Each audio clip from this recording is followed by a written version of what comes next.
Akira.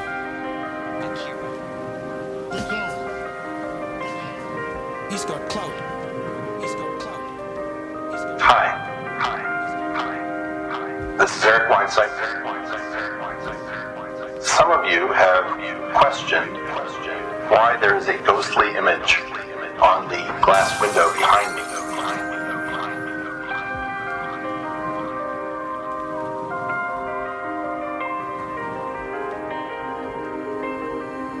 I was sitting in a parked car. I was rear-ended rather suddenly and dramatically yesterday.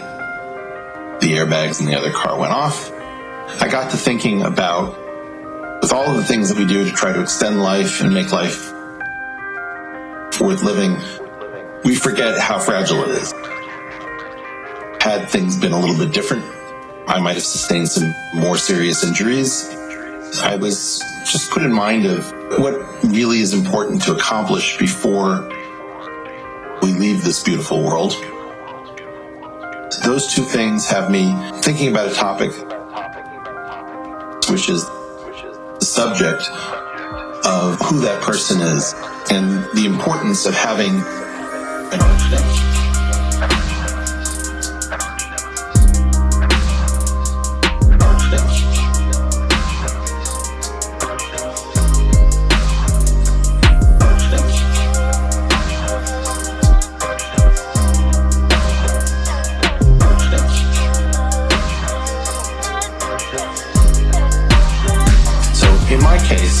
I feel very fortunate that I have selected an arch-nemesis who really suits me. Since I don't have a fleet of Teslas and I don't have ski chalets all over the world, the one luxury item that I have that many people don't is an arch-nemesis.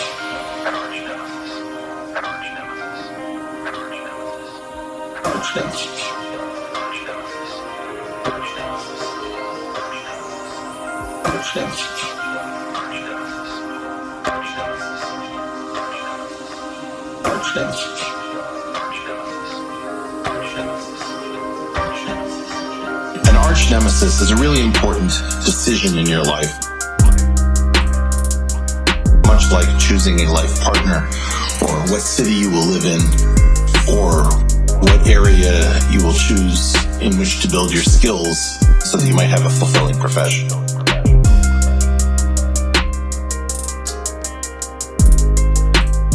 When you take an arch-nemesis, it's important to realize that it's not really about the cartoon relationships that superheroes have with their principal enemies. An arch-nemesis is something much richer to me. It is in general a human being with whom you share a tremendous amount, but you differ on some subset of issues where that difference means that you cannot both win. You cannot both win.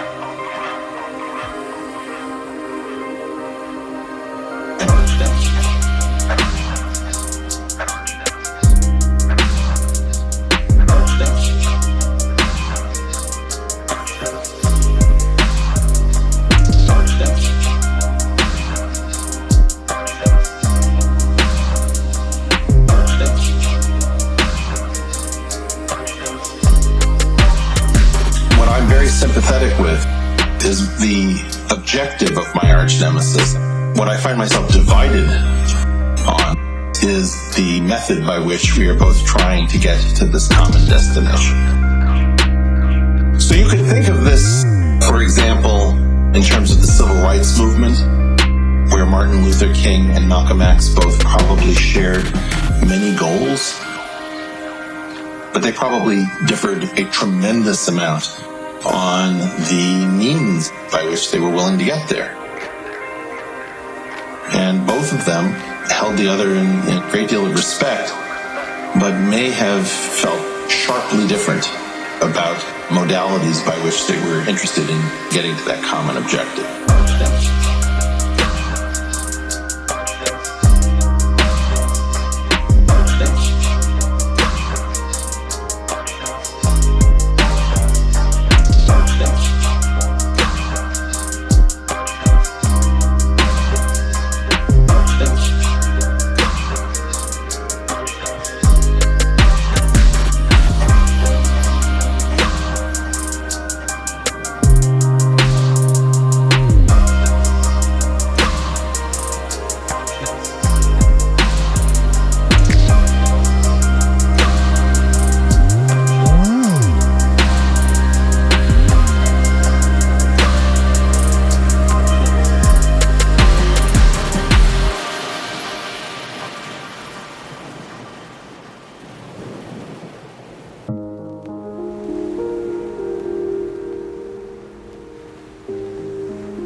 So in my case, the objective was to try to understand what the physical world was all about.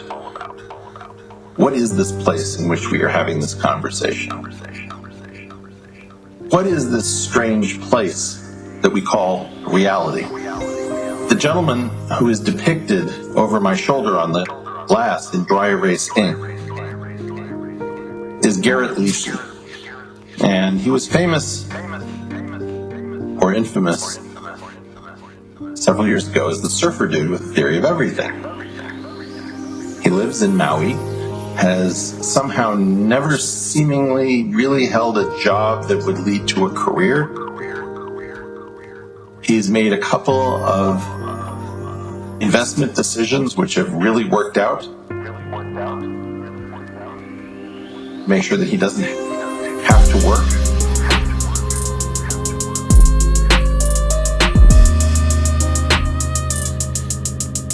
He doesn't have to work.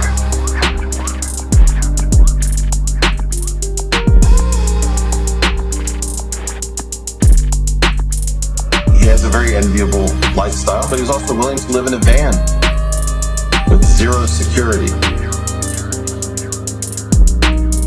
So he's a real risk taker.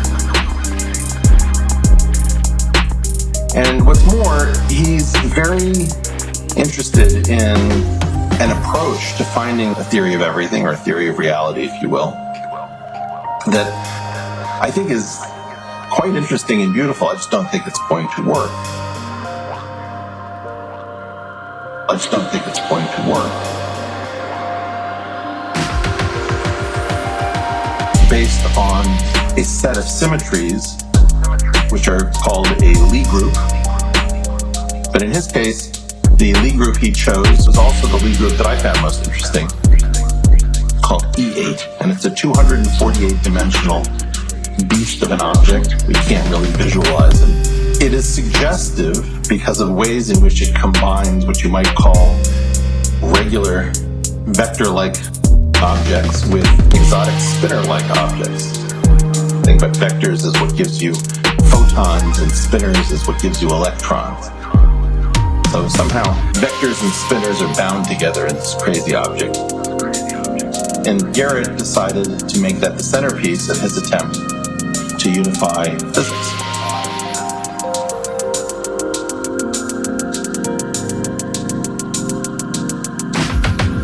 Now, despite the fact that I think Garrett's wrong, and I don't think what he's doing will work, he's one of the only people in the entire world who are willing to put forward what might be termed something like a theory of everything. Now, you can say that it's incomplete, you can say that it's inconsistent, but it is clearly an attempt to explain the world that we live in using a very complicated piece of mathematical machinery. And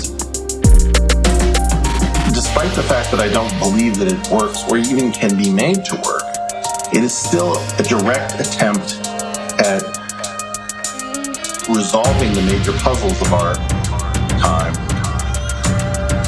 rather than working on the mathematical structure of physics. So it's an attempt at an actual physical idea rather than an attempt at improving the mathematics around physics, hoping that that will produce the answer.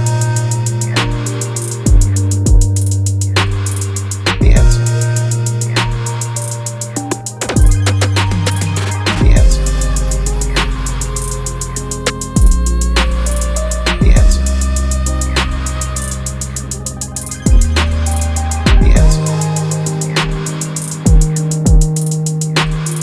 The answer.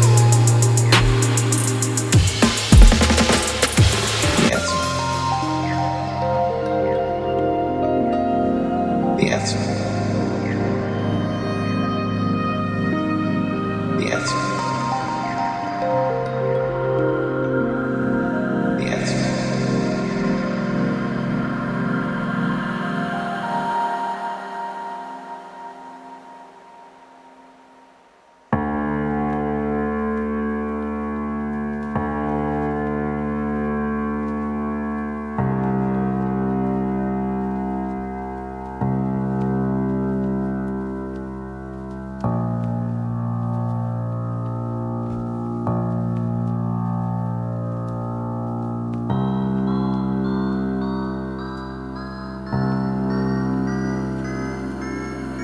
What are the criteria that I think are most important when choosing an arch-nemesis?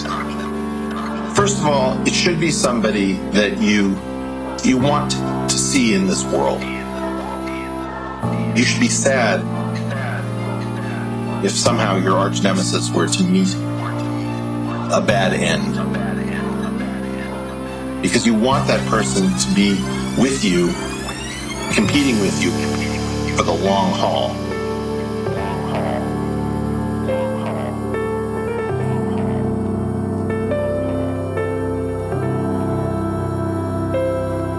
It should be somebody that you would be very upset if you found out that they were suddenly dead and removed from this mortal coil. It should also be somebody who accepts you as his or her arch-nemesis.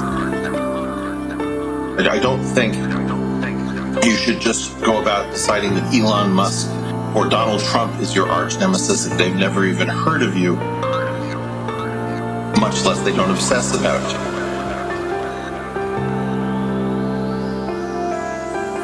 What are the criteria that I think are most important when choosing an arch-nemesis? What are the criteria that I think are most important when choosing an arch-nemesis? An arch-nemesis. An arch-nemesis. What are the criteria that I think are most important when choosing an arch-nemesis? I think it's important that there be a level of mutuality, and that you choose your arch-nemesis and that your arch-nemesis chooses you, or said slightly differently, that you both recognize that this is the nature of your relationship.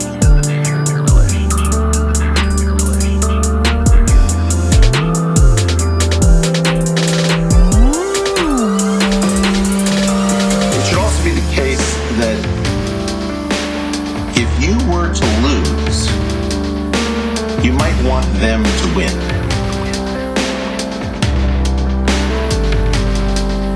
That's a hard thing to couple to the fact that in order for them to win, you would have to lose. But both of these conditions need to be met. In general, if my particular take on physics turned out to be vacuous, I would want to find out that Garrett actually had a theory that was workable. It would give me no pleasure to find out that he too was also incorrect. That's a very complicated dynamic to get going. What are the criteria that I think are most important when choosing an arch-nemesis? What are the criteria that I think are most important when choosing an arch-nemesis? An arch-nemesis. An arch-nemesis. What are the criteria that I think are most important when choosing an arch-nemesis?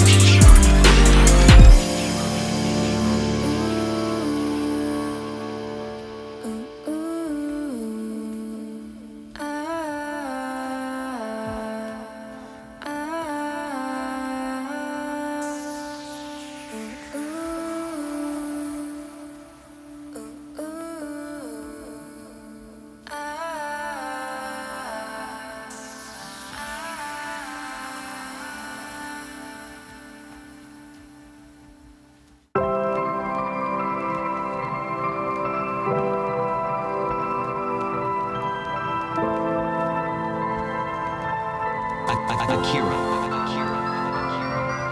It would be better if the person was roughly your age. Always shared some of your characteristics. I think you need to be able to see some of yourself in your arch-nemesis. I think you need to be able to see some of yourself in your arch-nemesis. In my case, I feel like Garrett has been a renegade. He has broken rules, but he's also been an insider and an outsider. He has a PhD in physics.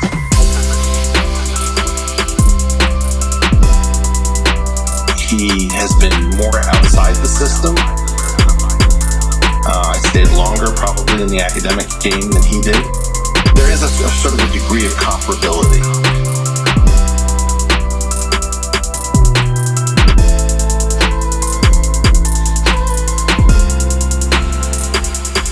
The picture that lies over my shoulder, I started to feel better about it when I saw into Floyd Mayweather's home after he defeated Conor McGregor.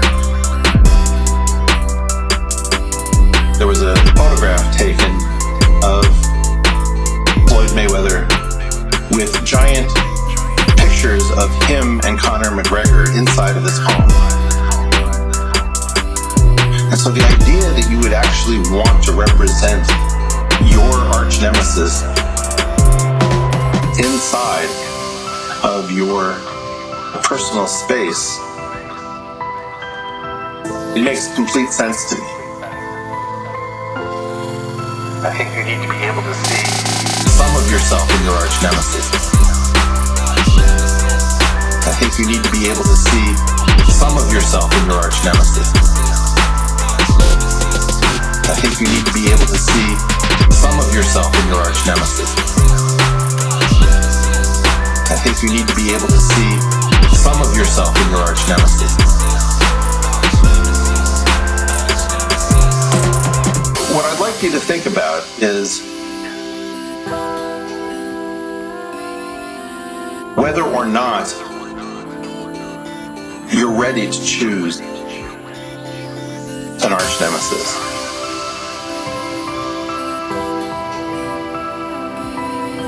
An arch-nemesis.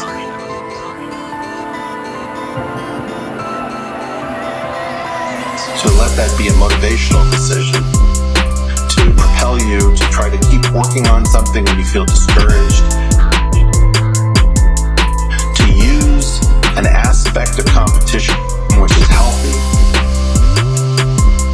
I'm very often reminded of my good friend Peter Thiel's admonition that competition is for losers. The idea that when you spend your time focusing on someone else rather than focusing on a very difficult problem, you often get distracted from what's really important and you find yourself in this kind of mimetic rivalry. I think that choosing an arch-nemesis is a slight exception to this generally pretty good rule.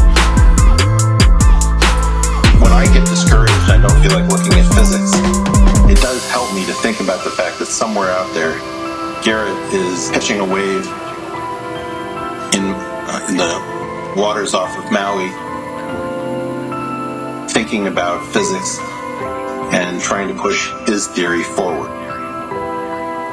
So I find that not dispiriting or enervating, but I actually find it energizing.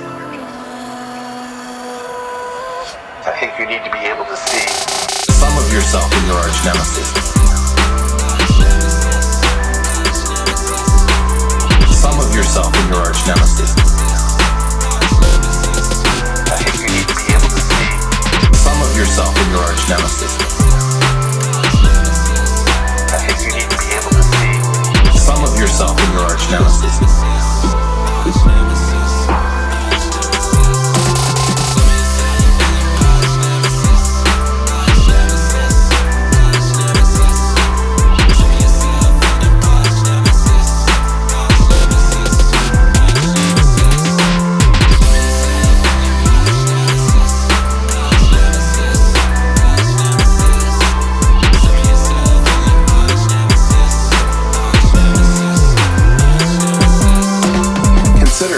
That an arch-nemesis isn't something that you have to wait for.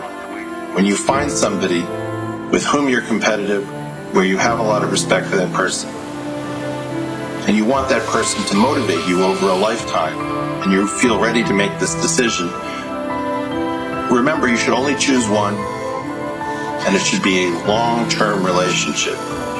You should be in dialogue with that arch-nemesis over time, and it should be energizing to you both.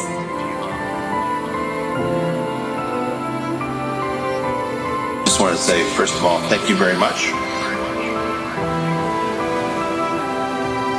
Without further ado, I suppose the time has come.